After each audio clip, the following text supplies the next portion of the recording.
Friends, Maruti Suzuki కార్లు అనగానే resale value, reliability, comfort, customer యొక్క చాయిస్ అనేది మనందరూ కూడా తెలుసు కదండి. ఎక్కువ మంది కస్టమర్స్ చూస్ చేసుకున్న కార్స్ మారుతి సుజుకి అయితే మనకి అవైలబుల్ ఉంటాయి. సో దాంట్లో తక్కువ బడ్జెట్ లో అంటే 5-6 లక్షల బడ్జెట్ లో ఆల్టో K10 కార్ అయితే చూస్ చేసుకుంటున్నారు ఇటీవల కాలంలో. అసలు ఈ ఆల్టో K10 అనేది లోపల కూర్చుంటే కంఫర్ట్ ఏ విధంగా ఉంది మీకైతే చూపిస్తానండి. అసలు మీరు లిటరల్లీ షాక్ అవుతారనమాట. సో డోర్ ఓపెనింగ్ తీసుకున్నట్టయితే ఆల్మోస్ట్ ఆల్ 85 డిగ్రీస్ వరకు అయితే డోర్ ఓపెన్ అయిపోయింది. సో ఇక్కడ ఇంటీరియర్స్ చూడండి, చాలా ప్రీమియం అండ్ స్పేసియస్ అయితే ఉంటాయన్నమాట. ఇప్పుడైతే నేను ఒకసారి డ్రైవర్ సీట్ కి అయితే ఎక్కి కూర్చుంటాను. సో డ్రైవర్ సీట్ కి నేను ఎక్కి కూర్చున్నప్పుడు ఎంత కంఫర్టబుల్ గా ఉందో పొజిషన్, దట్టు ఇది బకెట్ సీట్స్ అయితే ఇచ్చారనమాట. నా పర్సనాలిటీకి ఇదైతే చాలా పర్ఫెక్ట్ గా అయితే సూట్ అయింది. సో ఇక్కడ హెడ్ రూమ్ కూడా చూసారు కదండి, 6 ఫీట్ హైట్ ఉన్న వాళ్ళు కూడా ఈజీగా యాక్సెస్ అవ్వచ్చు. స్టీరింగ్ అడ్జస్ట్మెంట్ అయితే ఉండదండి, బట్ ఇక్కడ థై సపోర్ట్ అయితే బాగానే ఉంది, సరిపోతుంది. ఇప్పుడు డ్రైవర్ సీట్ నుంచి నేను బయటకు దిగుతాను, ఇది కూడా మీరు అబ్జర్వ్ చేయండి ఒకసారి.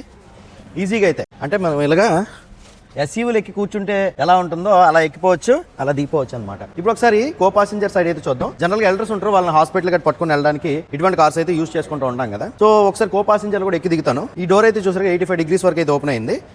డ్రైవర్ సీట్ అనేది ఎంత వెనక్కి పెట్టాను. సో లెగ్ రూమ్ అయితే చూసారు కదా, కంఫర్టబుల్ గానే ఉంది. ఇక్కడ అండర్ థై సపోర్ట్ అయితే కాస్త తక్కువ ఉంటుంది. ఇక్కడైతే చూడండి, ఇది హైట్ కూడా బాగానే ఉందన్నమాట.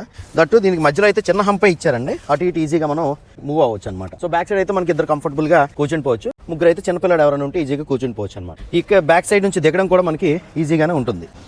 బ్యాక్ సైడ్ నుంచి ఈజీగా దిగిపోవచ్చు, ఎక్కిపోవచ్చు. సో ఈ కార్ మీద ఎవరిదైనా ఉందా? సో దీంతో మీకున్నటువంటి ఆ పాజిటివ్ ఫీడ్బ్యాక్ అయితే కామెంట్ సెక్షన్ లో తెలియజేయండి. ఈ రీల్ నచ్చిందంటే లైక్ చేయండి.